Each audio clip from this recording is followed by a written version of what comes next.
Welcome to another television review from MBE. We're here on a Friday night, and that can mean only one thing, John. It is, of course, the whole world is watching.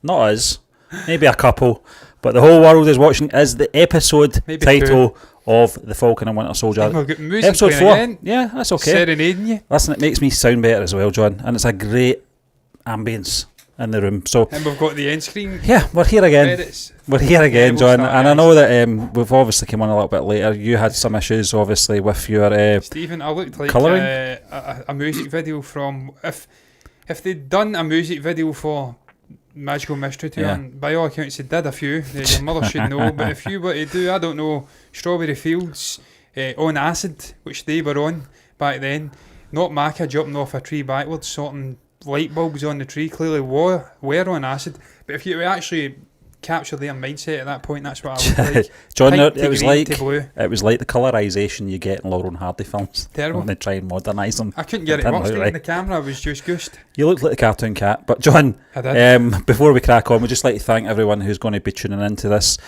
show on YouTube and of course our Twitch stream. And we're episode 4, John. Two episodes. Episode 4, yes. 2 episodes to go in this season. Episode 3 on the topic. Yeah. Funny that, isn't That's it? okay. I'll quickly update well, John, that just now. Listen, this is where we're at with this series at the moment. Everyone loves Zemo. Everyone hates Captain America. Yes. That's where we're at. Really Who would have strange, said that 5 years ago? Yeah. But I'm going to pass it over to you now, John, anyway, to take us through this at 9%, Stephen. This should review. be interesting. Everything's going shit tonight. I'm surviving on 5 hours sleep. My camera wasn't working, and now my iPad's about to cut out just at the start of a review. But Stephen, you're right, man. It's a strange paradox we're living in here. Everyone hates Captain America. They all love Zemo, a little Hydra tool. We've now discovered he actually hates Hydra as well. He doesn't like anyone. John, Zemo. He doesn't like super soldiers. That's the key thing. I hate Turkish Delight.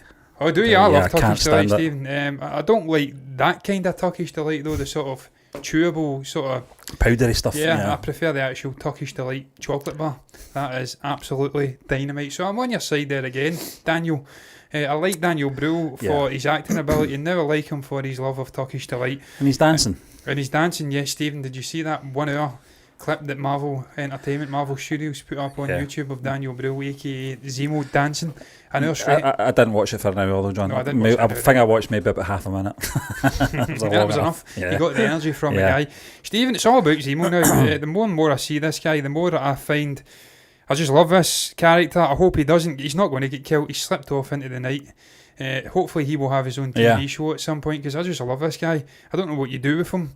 Once the whole flag smasher thing's done, the super soldier serum's done, is there a need for Zemo and his hatred of all things super soldiers? I don't know, but I'd love to see Daniel Brühl back. Great character. But Stephen, Wakanda says, New York, Wakanda. What an opening. Yeah. It's a flashback sequence of Bucky getting his White Wolf treatment. Yeah. She's training him. I think it's one of the Dora Milaje. Yep. Milaje. However you pronounce that. It's a word I've seen but never heard pronounced. They pronounced it in this episode, but I clearly can't remember it. But it's a great opener. We see Wakanda, the city, pulls back. We see Bucky out there. She's reciting the words to him, the brainwashing enchantment, mantra, whatever you want to call it. It doesn't work, and he's free.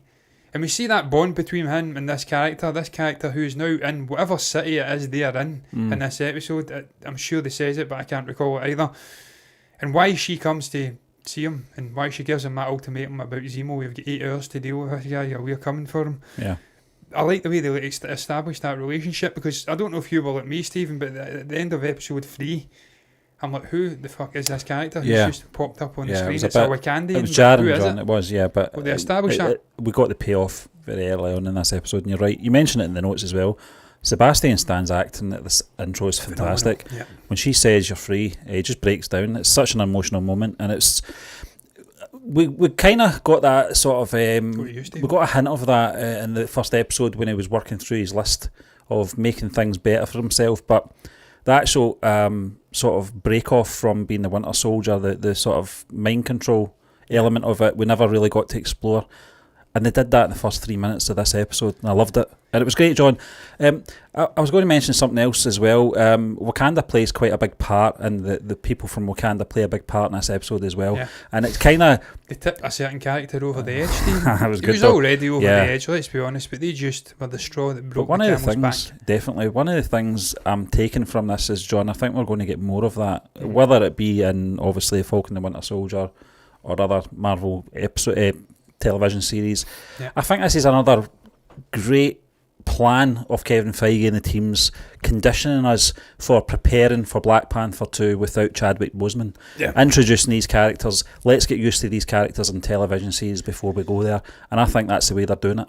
And Steve, look, it's a great way to, again, refresh in everyone's mind Wakanda. If for some reason they'd forgotten about it, it played a huge part in Infinity War.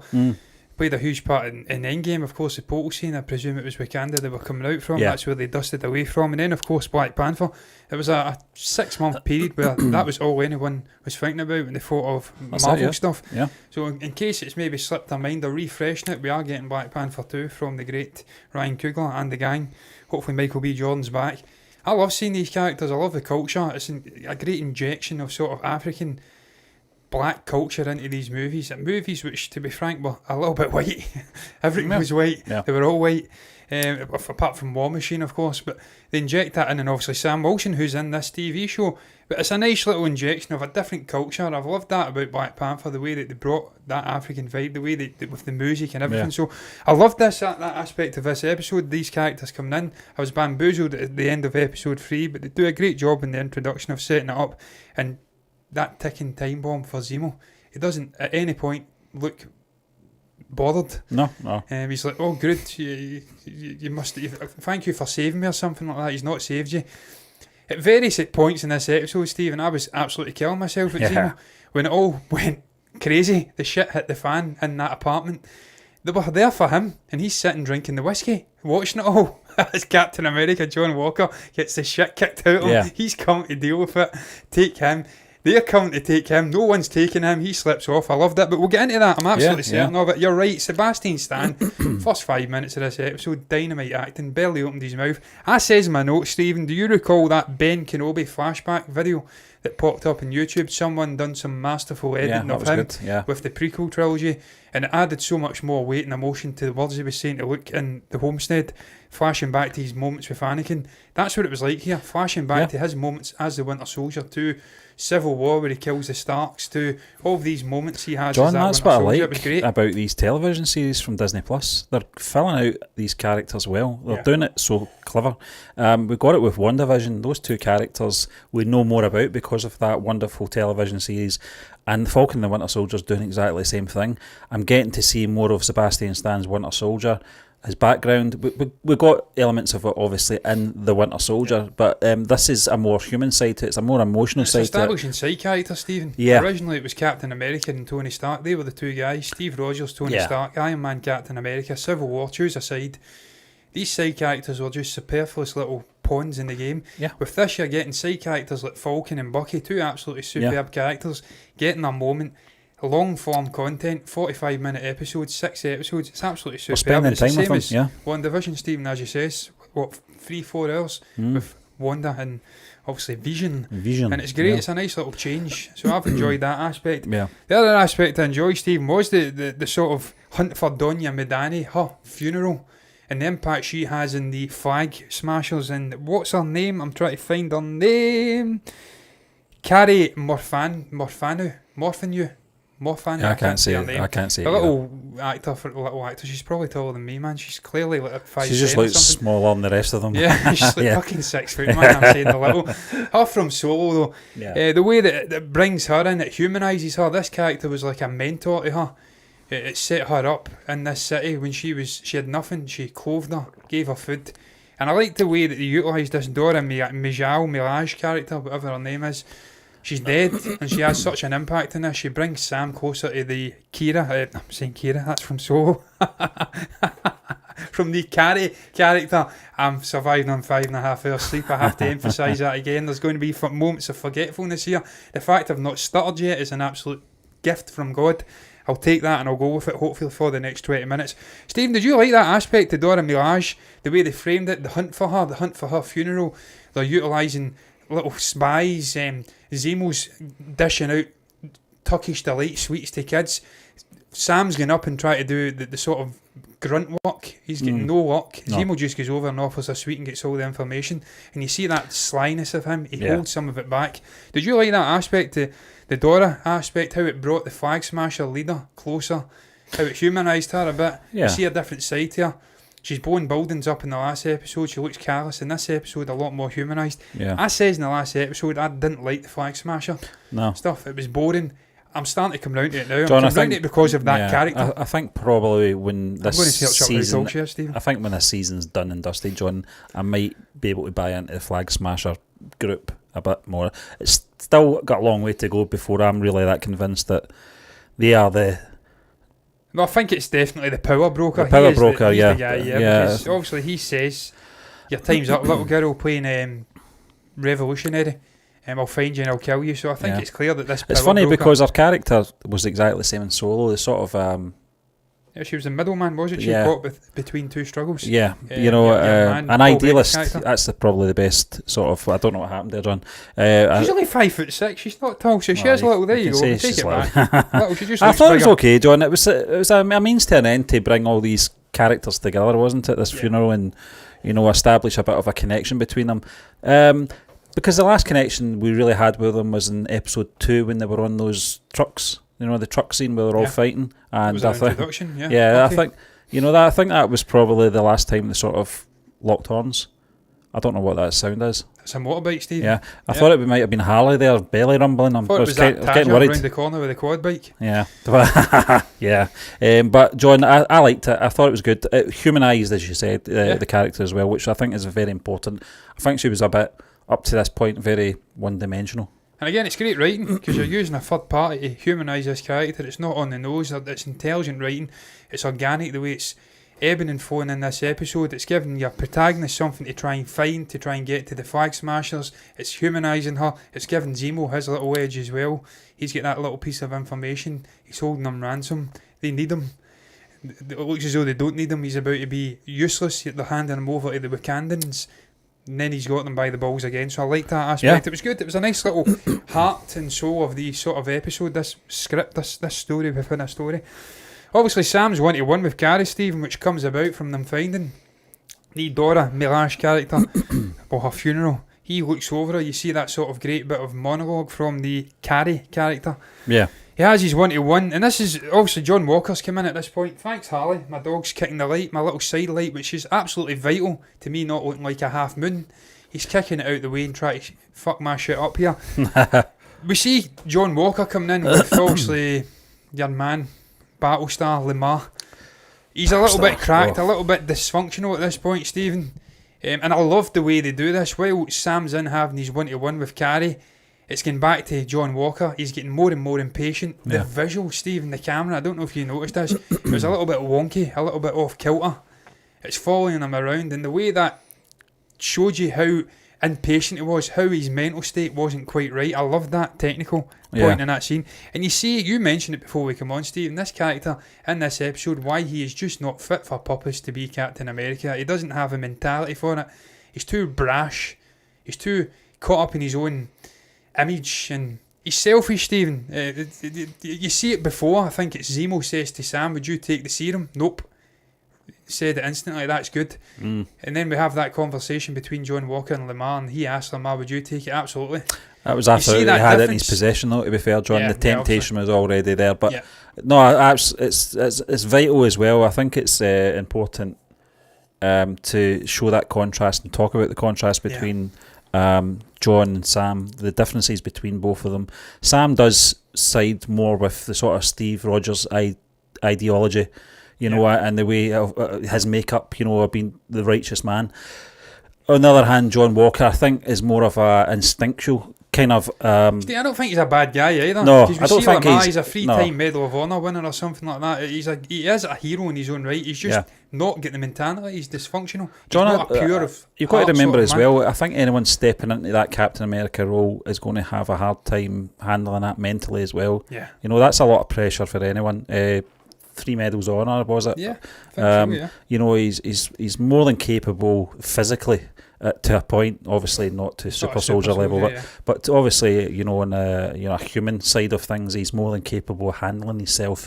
But this was just tipping him over the edge. I think you mentioned it earlier, John, about the Wakandians in the room, and that I think was the sort of point where it made the decision. He already had the serum at that point. Yeah, he was conflicted with it. I like the way it was shot, though, John. I know we're jumping ahead, but I'm glad we never got to see him inject it or anything like that. We didn't get to see that. It came as a surprise at the end, and we kind of got the surprise the way Sam got it as well. Oh, I love that scene. Yeah, when he bends the sort of...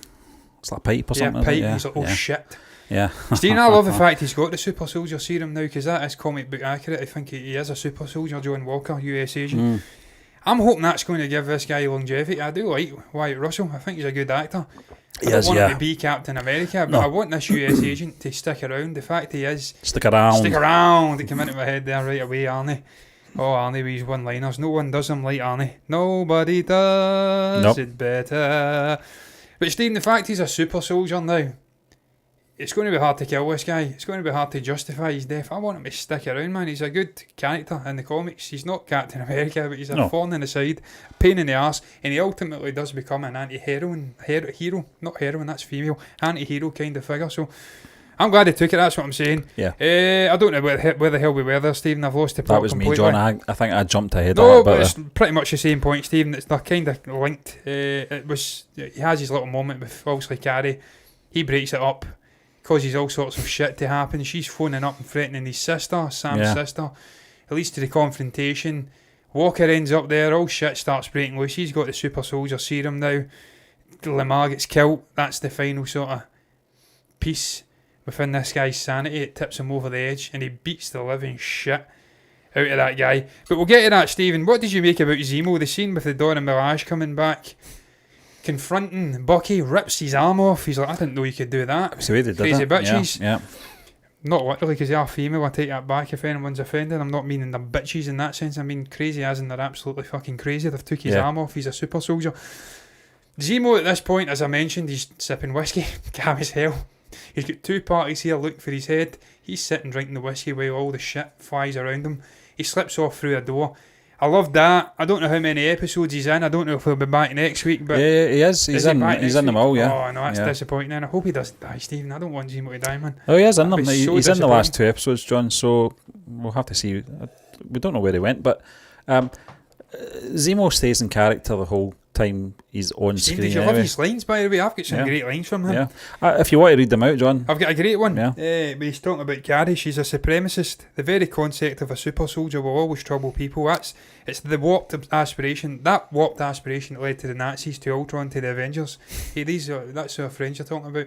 The Avengers, not the Nazis. Yeah, I love that back and forth, man. Yeah. The dynamic between those three characters. He's got some amazing lines in this TV show. He's already had a few. Yeah. I think he says another one. What about Steve Rogers? There's not many being like Steve. No. Basically talking about the super soldier serum. He's a one-off in a sense. Yeah. He's pure of heart. The rest are conflicted. And that line, Steve, between Lamar and John Walker as well, they're speaking about the serum. He's like, what if it changes you? And I think Lamar says to him, I mean, power just makes a person more of themselves. Not necessarily, no. Carry Murphan can through corrupt. Steve Rogers. Yeah. Exactly, Stephen. No, but if you've got that little bit of darkness in you, like John Walker, and you take that serum, the power goes to your head. You become a strange, distorted version. John, it was almost. That's why you shouldn't be Captain America. Yeah, I mean, it was almost. That scene was almost telling us what was coming. You know, what was about to happen to John Walker. Exposition. Yeah. That's the word for it. And a bit predictable because when they were talking about it, we knew at some point it was going to take the serum. We knew they were going to have a conversation about would you take it, what you think the effects would be, etc., etc. And then we knew, obviously, at the very end, it was going to take it, and then we would see that play out. Yeah. It was a little bit exposition heavy, John, but I liked it. I liked the way it was sort of paced out as well. That conversation between Walker and what's his name? Lamar, yeah. Yeah. We talked about violence last week, John. I felt last week's episode was very, very violent. This didn't really get violent till about the last 5 minutes, I would say. Well, Lamar got his head kicked in a couple of times. He got punched brutally, then he gets his head snapped off that pillar. Yeah.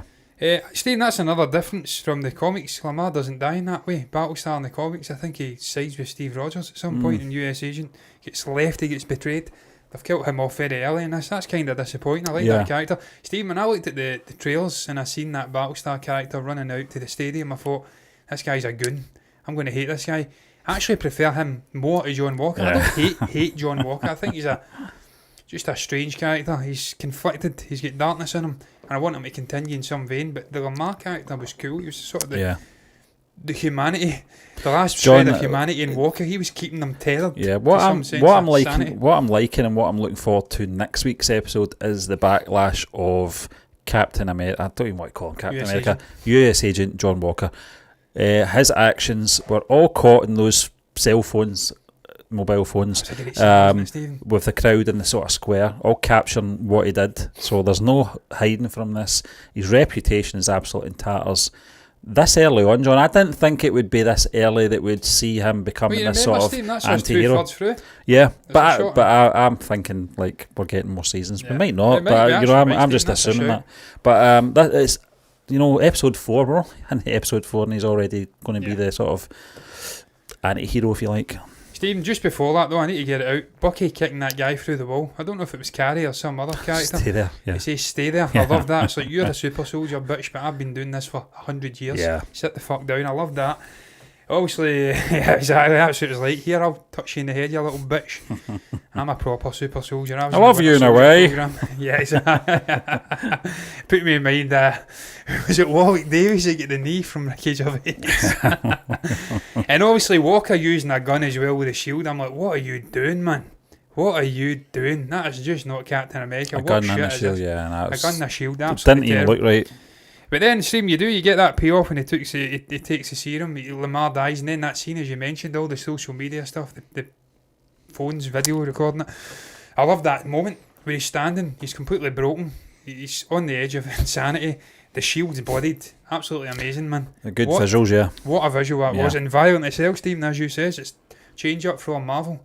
They're going a little bit more gruesome, a little bit more gory. I don't think I've ever seen blood on that shield at all. During Steve Rogers. Stephen, it's highly symbolic, isn't it? Yeah. It's like, what have you done? It's the legacy of the shield, what it means to be Captain America. They were speaking about it, Carrie was speaking about it as well. The shield, what it represents, the sort of authorities, she wants to break it down. Yep. the fact he's bodied it, that's him. I don't know, he's dirtied the image of Captain America. This guy's brought it down He's a got level. blood in his hands, as I say. He's got blood in his hands, yeah. Stephen, overall thoughts in this episode, though, I have to say, this was one of my favourites. It was dark, John. It was good. I really enjoyed the way it balanced the Carrie character. It made the Flag Smasher thing a little bit more palatable. I liked the two main characters. We even got some Sharon Carter in there. Yeah. And then Zemo was good in it. And then, obviously, the Captain America / John Walker stuff. That was good. I liked the way they balanced the story with different faces. Very interesting little side thing with the Dora stuff. I enjoyed this episode. John, I felt it was very consistent with the last episode for pacing and storytelling, and for quite a, I don't want to say massive cast. It's a large cast for a television series, but it was another 50-odd minute episode, which I was very happy about. Yeah. I liked it. I felt we got to understand these characters a little bit more again, like we have been on this journey. John Walker more so, I think, in this episode, because he came into this episode in such a full mood. It came from nowhere. It didn't come from nowhere. It's been building up within him. Obviously, he's been maybe 5 to 10 paces behind Bucky and Sam for the first 3 episodes. So into the serum stuff. Exactly. He felt worthless. And now he's got it, and what is he going to do with it? We know what he's going to do, Stephen. He's going to turn bad. Yeah. And he'll end up getting killed, and that'll disappoint me tremendously, because I want to see Wyatt Russell. I want to see him going on the run at the end of this run, John. I want to see him disappear into the dark, and he'll come back at some point. The significance of him taking the last super soldier and seeing him as well. Zemo smashed it all. That's a great scene as well. Yeah. He runs off with the last one. It'd be shit if they've destroyed all the serum. They destroy the Flag Smashers. Steve, I want to see Carrie continuing as well, man. She's a good young actor. I want to see this character continuing. They need to do something better with her, though. She can't just be some whiny little, I don't know, revolutionary super soldier. If she doesn't bite the bullet, they need to do something big time with her. But it's an interesting character. She's a good actor. So, overall, I enjoyed the episode. That's what I'm getting at. I really enjoyed all the little arcs. It was very, very enjoyable. One of the best of the season, I'd say, in actual fact. But look, that's going to round up. We're done speaking about it. I'm lifting like hell here. That's oof. That's dangerous. What is your thoughts on that episode? The world is watching episode 4 of Falcon and the Winter Soldier. What was your thoughts on the development of the characters? Did you see John Walker turning rogue with the serum? Did you think Lamar would bite the bullet so early?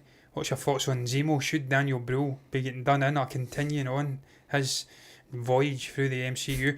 What's your thoughts on our review? If you've got anything to say at all and you feel compelled to share it in the comment section, you can comment down below. In that section, that's what it's there for. You can also like the video if you've enjoyed it, subscribe to the channel on YouTube, hit the follow button on Twitch if you want to see us over there, and on here. I'm differentiating, we're on both at the same time, John, get with the fucking times. But if you want to see us, then that's how to do it. But until then, guys, I'm done. Bye-bye. If there's any justice in the world.